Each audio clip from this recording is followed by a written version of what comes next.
Nós gostaríamos de convidar os irmãos que estão reunidos aqui e os que recebem a palavra nas outras localidades, a carta de Tiago, a epístola de Tiago, logo após Hebreus.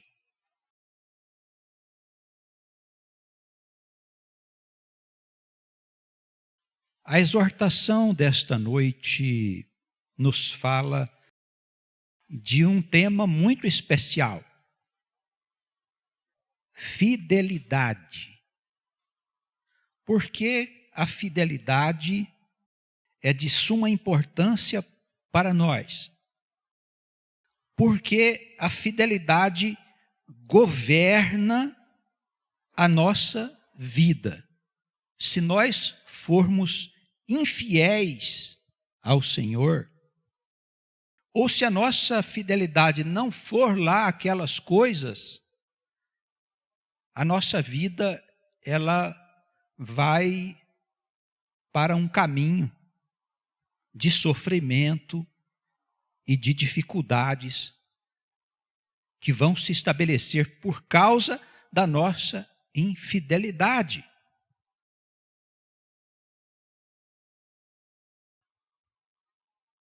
A epístola de Tiago, irmão do Senhor, esse Tiago era um homem muito dedicado.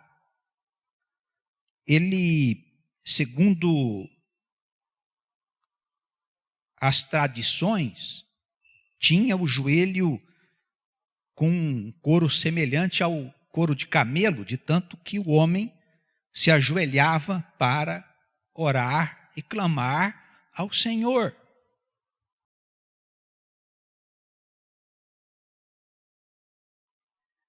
Ele era um homem fiel. É um exemplo de fidelidade para nós que nesses dias estamos enfrentando tempos difíceis. Precisamos ter a certeza de que não estamos fazendo coisas que desagradam o nosso Deus. Coisas que aborrecem o nosso Deus.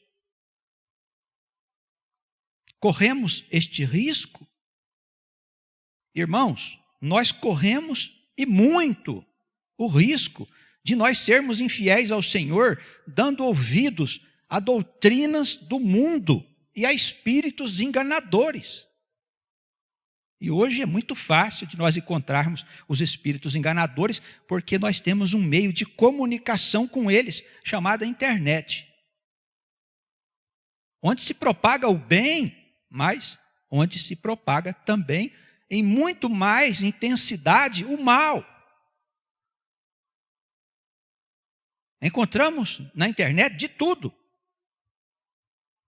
As mais estapafúrdias doutrinas e conceitos que contaminam a nossa mente, o nosso espírito, o nosso ser, com o lixo que vem dos infernos.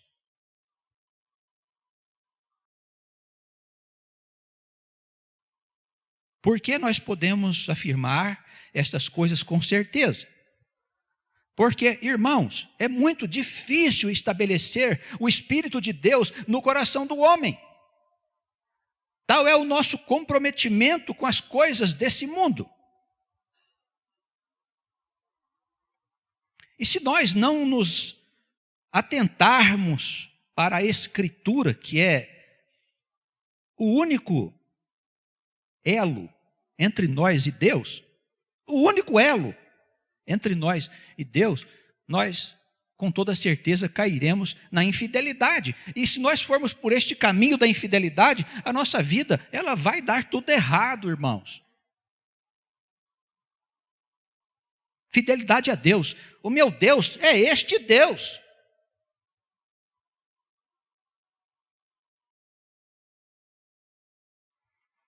A introdução desta epístola, ela diz que Tiago era servo de Deus. E como sempre as traduções são confusas, quando nós vamos observar o contexto das diversas traduções, nós encontramos esta palavra, a palavra servo, o seu sentido aqui não é de alguém que simplesmente serve a Deus. Porque eu posso servir a Deus e posso ter a minha vida, concorda, irmãos? Posso ter a minha vida, meus pensamentos próprios, minha maneira de ver a fé, minha maneira de me realizar, etc. Mas essa palavra, servo de Deus, no seu sentido real, no sentido do grego, significa escravo de Deus. O que mostra que a servidão pode chegar até um ponto em que nós não temos mais nada que é nosso, mas somos do Senhor, irmãos. A nossa fidelidade não pode ser no meio do caminho. Eu acho que vou, acho que estou, acho que não vou. Irmãos, nós precisamos entender que ou nós somos de Deus ou nós somos do diabo. Não tem outro caminho. Lembra-se da passagem do Senhor, em que ele diz que nós não podemos servir a dois senhores? Por acaso o Senhor falou de um terceiro senhor? Os irmãos que são letrados, versados nas Escrituras, podem me dar notícia se existe um terceiro senhor na instrução de Cristo? Não há. Ele diz, ou você serve a Deus, ou você serve o mundo. Ou nós somos escravos de Deus, sem limites, deixa Deus fazer o que quiser da nossa vida, ou nós somos escravos do mundo.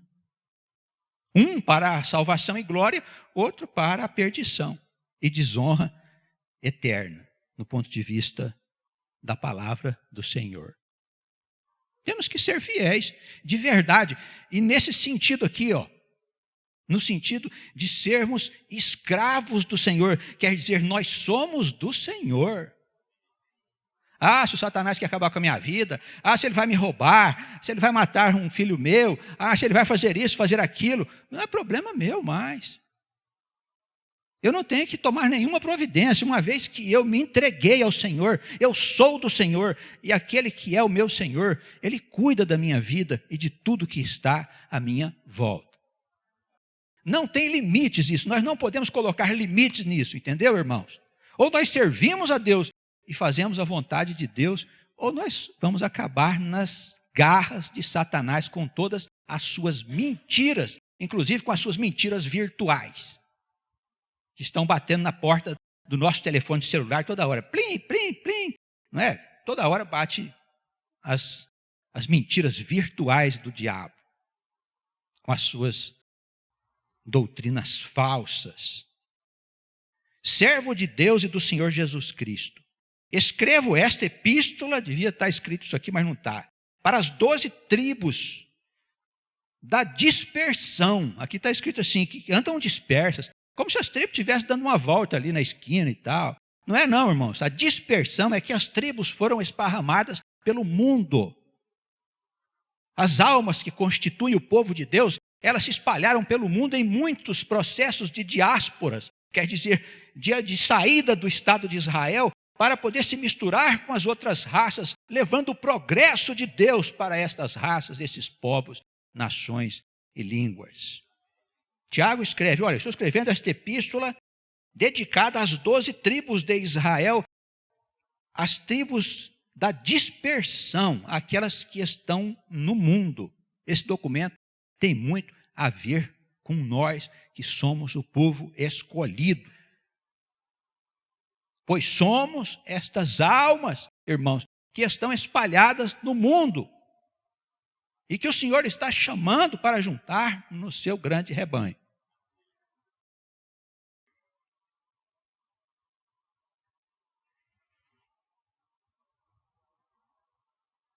Versículos de 2 a 4, ele diz que nós precisamos aprender a ter uma coisa chamada paciência. O que quer dizer paciência? A gente precisa aprender a esperar. Porque antes a gente pensava que morríamos, não é mesmo? Todos nós nascemos de uma orientação religiosa, e as religiões são coisas dos homens, que dizia que a gente morria. Uns pensavam que a gente ia ficar dormindo até o dia do juízo. Outros nem sabem para onde vai a alma depois que morre, mas o Senhor nos mostrou que nós não morremos. Quando nós pensávamos que não havia sentido e que não havia nada depois da morte do nosso corpo, então nós tínhamos pressa. Precisamos viver, precisamos fazer acontecer logo as coisas, porque afinal de contas nós temos só uma vida, nós vamos passar por aqui só uma vez. Então não podemos ter paciência mesmo. Por que eu vou aprender a ter paciência se eu não vou usar essa paciência em lugar nenhum? A não ser para os eventos da vida temporal. Mas as instruções ministradas ao povo de Deus, sabendo que nós não morremos, que a alma deixa o seu corpo e entra nas regiões da eternidade, e que ela pode passar muitas vezes pela história desse mundo. Se ela adquirir paciência, ela vai levar consigo essa virtude que ele aconselha.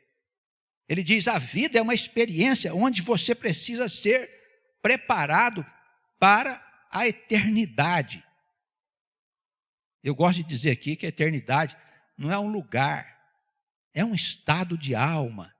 Nós recebemos a eternidade de Cristo, que veio nos resgatar da morte que permanecia sobre nós e que ainda permanece sobre a vida de muitos que não creem. Não se fala aqui da morte do corpo, irmãos, fala-se aqui da morte do espírito. Quando estamos destituídos da glória e da graça de Deus, nós estamos mortos pelos nossos pecados. Recebendo de Deus a eternidade, irmãos, nós nos qualificamos para viver nesse tempo, nesse mundo, em outro mundo, em qualquer outro lugar do universo. E nós sabemos que a promessa feita por Deus é que nós todos vamos viver na nova Jerusalém, que é a nova humanidade que vem depois da grande crise que esse mundo vai passar. Meus irmãos, diz aqui no versículo 2, acompanhe comigo a leitura, que é bom que você acompanhe com seus olhos. Tende grande alegria quando cairdes em várias tentações, sabendo que a prova da vossa fé desenvolve em você a paciência. Tenha, porém, a paciência a sua obra perfeita, para que sejais perfeitos e completos, sem faltar coisa alguma. Ora, irmãos, nós estamos ouvindo aqui o apóstolo dizer que nós estamos sendo preparados para sermos perfeitos, ou não? Será que eu estou lendo de maneira torta a palavra de Deus? Estamos sendo preparados para quê? Eu pergunto aos irmãos. Para vivermos uma vida de prosperidade aqui nessa terra? É isso? Para termos automóveis do ano, roupas de marca, uma casa muito bonita, um apartamento, morar num lugar muito luxuoso? Estamos sendo preparados para quê, irmãos? Para a vida que acaba, para a vida que é tragada pela sepultura? Amados, será mesmo que o Deus das estrelas, desse universo infinito que está diante de nós, e todas as coisas que nos cercam, iria nos criar para uma vida medíocre como essa vida que nós temos? Vocês concordam, irmãos, comigo que a nossa vida é medíocre? Que diante da grandeza do universo, nós não somos nada, a nossa vida é uma fumaça de chaleira, diziam os apóstolos. Um vapor que sai ali, daí a pouquinho está acabando já, irmãos. O sujeito para ir lá em Marte, né, aqui, o vizinho nosso, a nave demora 6 meses para ir lá, 6 meses para voltar.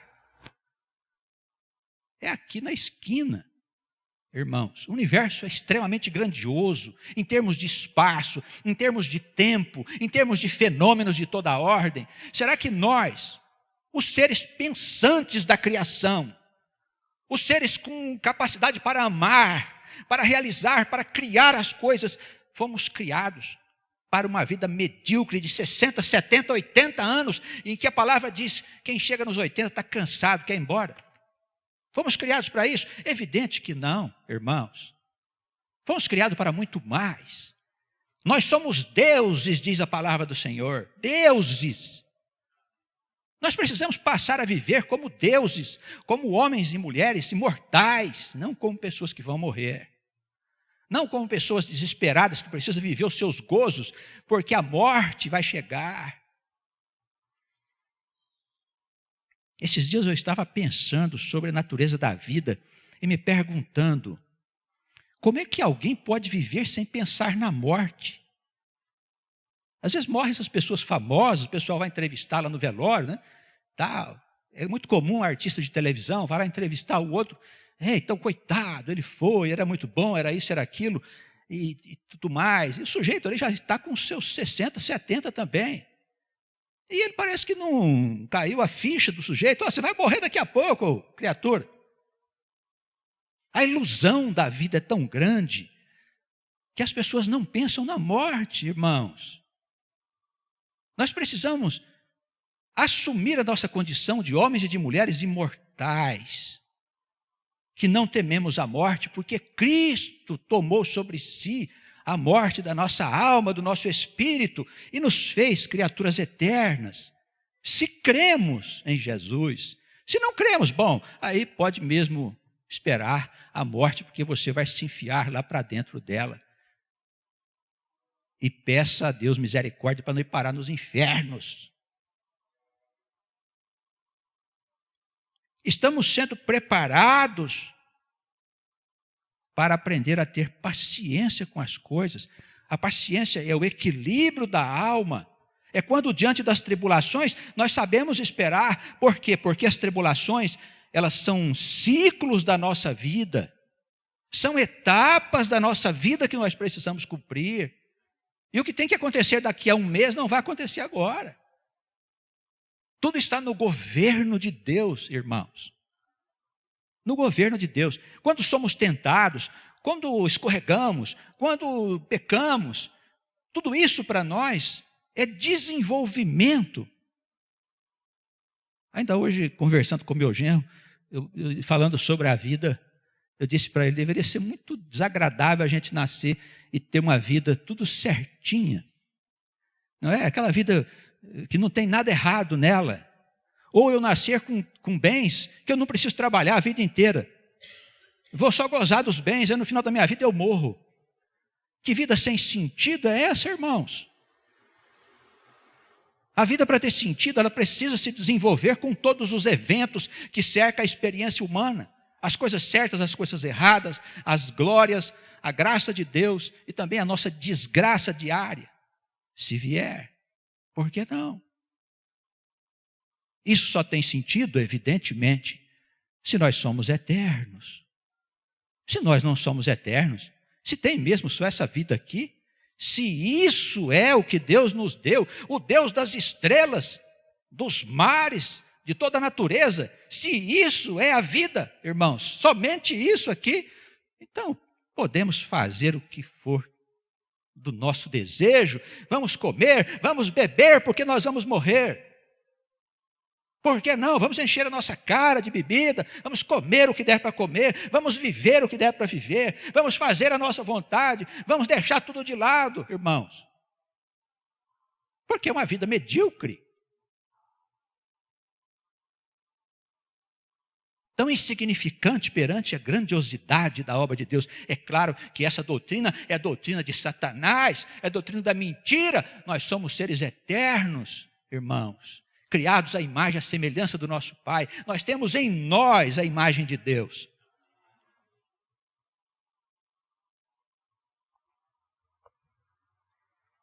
Se algum de vós tem falta de sabedoria,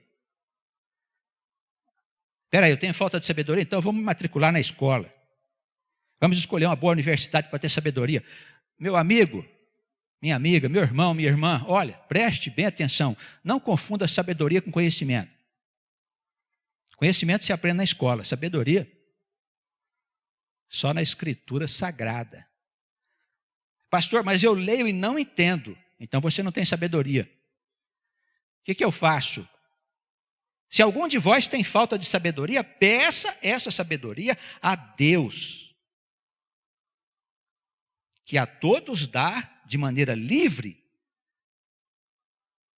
liberalmente, quer dizer, ele não cobra nada, e o não lança em rosto. O que quer dizer isso? Deus não dá sabedoria para você se você não pedir. Então eu tenho que pedir sabedoria para Deus? Convém você começar a conversar com Ele. Sabe que Ele me escuta? Ele escuta todos os seus filhos. Mas como eu posso garantir que Ele vai me escutar? Aí é aquela questão da fidelidade, lembra o que eu falei? Se você for fiel, Ele vai te escutar. Porque a sabedoria não é tua. A sabedoria não é uma coisa que eu posso te dar. Se eu tenho, porque Deus me concedeu. Mas você também pode receber a sabedoria. Porque ela é gratuita, é graciosa, é dado pela graça de Deus. Pastor, eu acho que eu não mereço a sabedoria porque eu sou um pecador. Não, merecer você não merece mesmo. Tem aí alguém que merece a sabedoria de Deus? Nenhum de nós merecemos, irmãos. Mas Deus é maravilhoso, Deus é bom, Deus é santo, Deus nos concede as suas riquezas gratuitamente. Para mostrar que Ele não cobra nada de nós. Peça-a, porém, com fé, em nada duvidando. Não duvide que Deus vai te dar sabedoria. Por quê?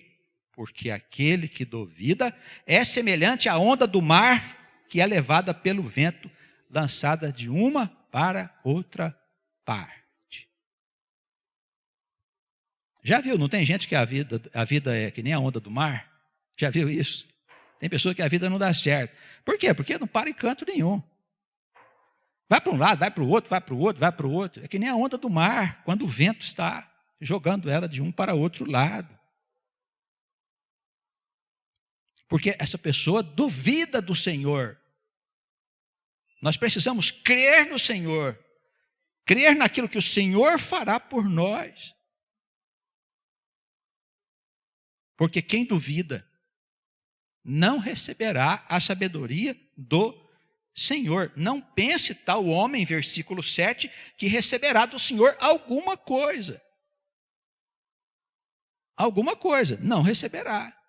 O que você vai receber? Aquilo que Ele dá para todo mundo. Você quer alguma coisa a mais? Eu quero. Eu quero sabedoria para compreender a profundidade dos escritos sagrados, porque isso tem a ver com a minha felicidade, com a felicidade da minha família, com a felicidade dos meus filhos e com todas as coisas que eu vou fazer. Eu preciso entender a palavra de Deus. Então, eu peço a Ele que me conceda sabedoria. Se eu não duvidar, o Senhor vai me dar essa sabedoria.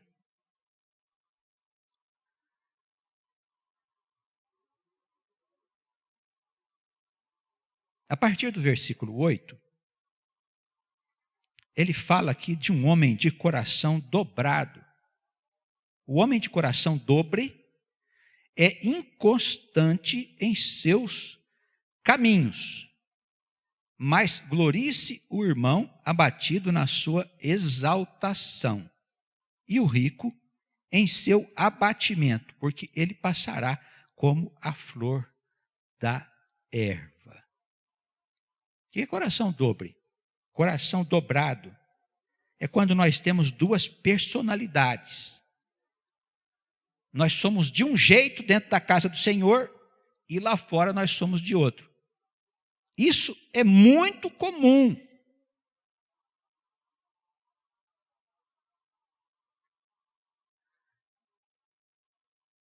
Este homem, ele é inconstante em todos os seus caminhos. A vida dele não dá certo. Nós precisamos achar a nossa personalidade verdadeira e dizer, eu sou isso aqui, por pior que ela seja. Não adianta nada a gente fazer de conta que é uma coisa que a gente não é. As pessoas podem pensar que a gente é santo, mas Deus, que sabe o que está dentro do nosso coração, está vendo que nós estamos sendo hipócritas. Daí a vida não dá certo. Não tem gente que fica, mas minha vida não dá certo, está tudo errado. Você não tem duas caras, você não se esconde atrás de uma coisa que você não é. Preste bem atenção, a palavra está sendo dirigida a você. Não faça isso. Além da vida não dar certo, você vai se dar mal depois da morte.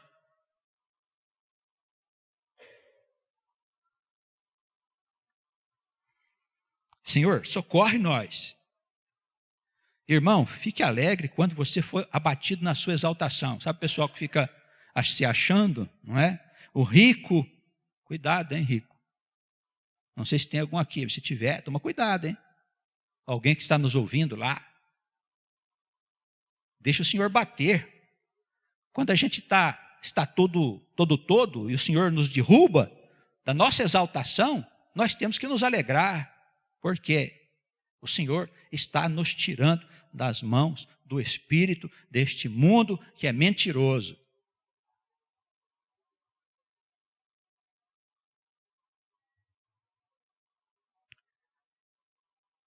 Ele diz que o rico em seu abatimento é como um irmão que foi derrubado na sua exaltação. Porque se isso não acontecer, a vida dele passará como a vida de uma flor. Então o Senhor, para poder salvar aquele rico que ele quer levar para o caminho da ovelha, às vezes o rico está ali com aquela pompa dele toda, é uma ovelha do Senhor. Quem não é ovelha, não é ovelha. Às vezes o irmão está exaltado ali, se achando, né? O Senhor vai lá e dá um tombo nele. Ele é uma ovelha, revestido daquela personalidade a quem o Satanás está enrolando com as suas glórias e mentiras.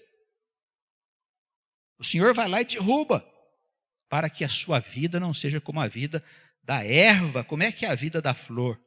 Sai o sol com ardor e a erva seca. A sua flor cai e a formosa aparência do seu aspecto perece, acaba. Credo. A formosa aparência do seu aspecto perece. Assim se murchará também o rico, o exaltado em seus caminhos. Tem alguém aqui que quer riqueza? Hã? Nada de riqueza, hein, irmãos? Não precisamos disso, viu, povo de Deus? Não precisa de riqueza. Já somos ricos, concorda, irmãos? Olha só, nós somos donos da herança de Cristo. Amém? Quem que é dono do mundo? Cristo. Então, o mundo é nosso. Nós precisamos de alguma coisa? Não precisamos de nada. Nós temos todas as coisas à nossa disposição. Porém, ainda se encontra na mão do príncipe desse mundo. Calma. Vai chegar o dia em que o Senhor, não somos nós que vamos fazer nada, não. O Senhor entregará o reino para o seu povo. Amém? Não temos que nos preocupar, irmãos. Não precisamos dessas coisas.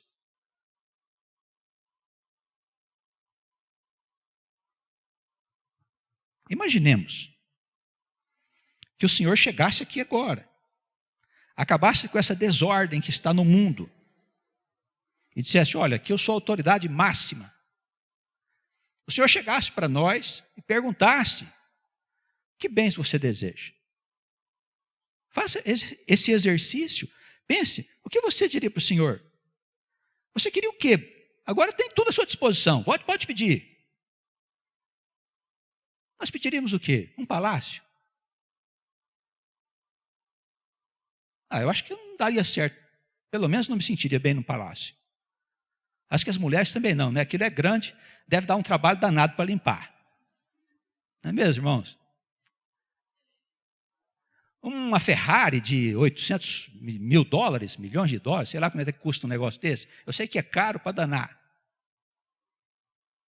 Os jogadores de futebol que gostam de ter uma Ferrari, né? Passear para lá, para cá e tal. Enfim, você gostaria de um carro desse? O que eu vou fazer com uma coisa daquela? Não é? Me parece um trem desconfortável. Senhor, uma casinha tá bom para nós, não tá? Para a gente morar com nossos filhos?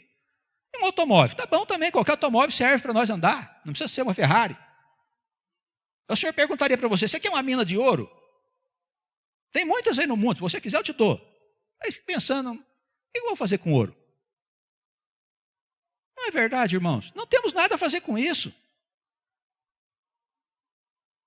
Então qualquer coisa que o Senhor nos desse, que esse mundo dá importância para nós, que importância tem, irmãos? Tudo é nosso, na verdade. Então a vida não pode se fundamentar nas coisas que nós temos, mas precisa se fundamentar naquilo que nós somos. A questão não é ter, é ser. E se isso é verdade,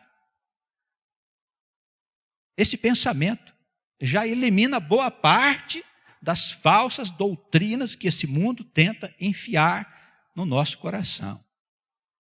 Porque para esse mundo, essas coisas são muito importantes. Nós não precisamos disso, irmãos. Somos filhos do rei. Amém? Filhos do rei. Do rei do mundo, do rei do universo. Algum problema aí? Não é mesmo? Não era assim que se sentia os antigos hebreus, os nossos irmãos que lutavam contra exércitos, que na estratégia de guerra eles nunca poderiam vencer porque eles eram poucos. Mas cada soldado do Senhor lutava por 100 soldados. Porque eles eram filhos do rei. Nós somos filhos do rei. Qual que é o problema aí? Não é verdade? Então, nós precisamos assumir a nossa condição de filhos do reino. E deixar de choramingar pelos cantos, irmãos. Deixar de ficar sonhando com as riquezas desse mundo, com as glórias desse mundo que não serve para nada, a não ser para iludir multidões. A felicidade está no estado de espírito que o Senhor Deus nos concede. Podemos ser felizes em qualquer circunstância da vida terrena. Num palácio ou numa choupana, isso não importa. A felicidade não depende daquilo que temos. Depende do estado de espírito que existe dentro de nós.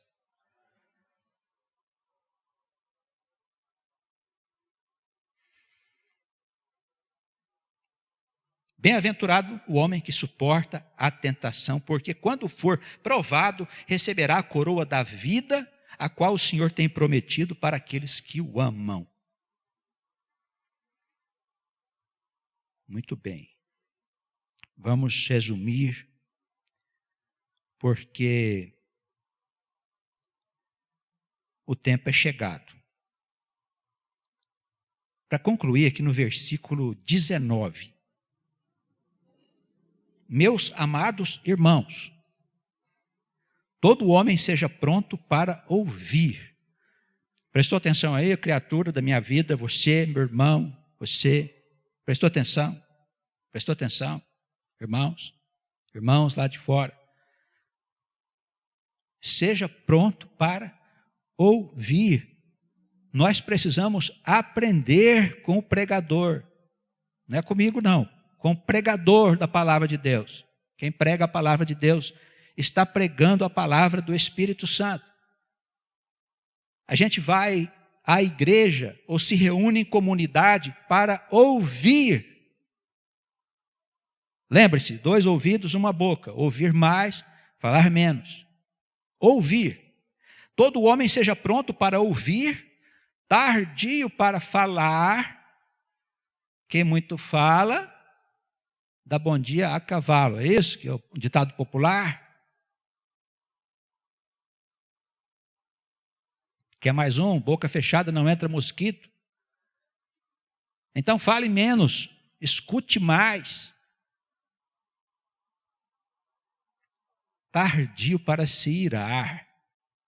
Ficar nervoso, não faz isso não, meu irmão. Não fica bravo, não.